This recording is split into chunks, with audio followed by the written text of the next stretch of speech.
So, atong topic for today is about crop rotation kung saan ito ang pag-atiman ng yuta. Any ideas about our topic for today? Sir, ano kinahanglan ng ilis ang tanong ka na ito eh? Dili ba mas sayon kung orang pirmi ang tanong? Okay, so good question, Mr. Kagalitan.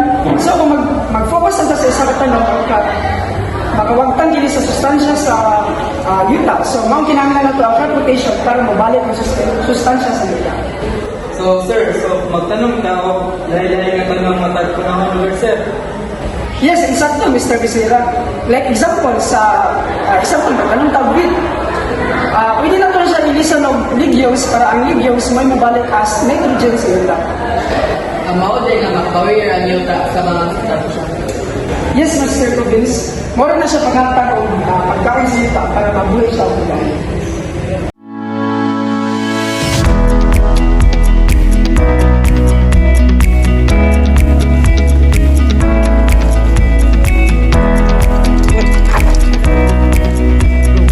Good morning po.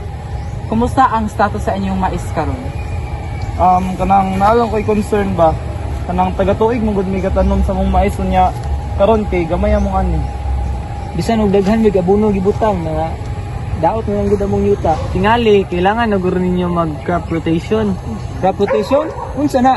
Mga sir, ang matambag nako sa inyo ha is magtanom mo taga-tuig og lalahi nga tanom kana makabaskog sa yuta. To avoid the insect, to list the fertilizers and chemicals. Mo ba? Nindot paminawon. Unsa pa may lain ka maagi?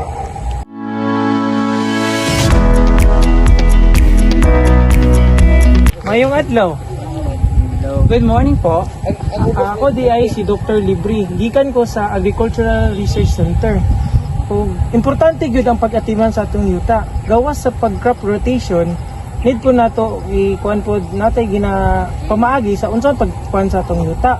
Mo ni ang compost, natay duha ka types o ani, organic and non-organic. Ug isa pod ang most effective kayo isang mulching.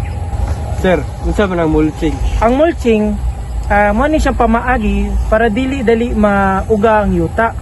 Ginagamitan ni siya og dahon.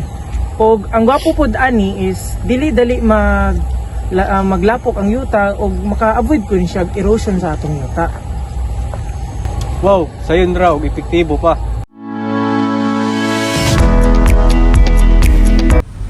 Ako ang mahiwag ang yuta. Gikapoy nako nga sige og botngan og chemical. Gisumhan ako sa tanom nga sige balik-balik kada tuig. Kailangan na nako og relax og sustansya. Ayaw ka bala kayuta magsugod mi og gamit sa crop rotation og gamiton ng compost. Maayo kung inyo kong ampingan, maghatag ko og abunda nga ani.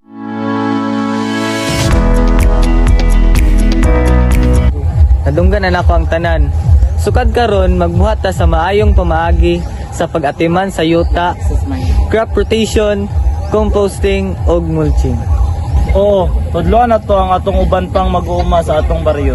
Maayo kayo kay kung himsog ang yuta, himsog po ng katawhan.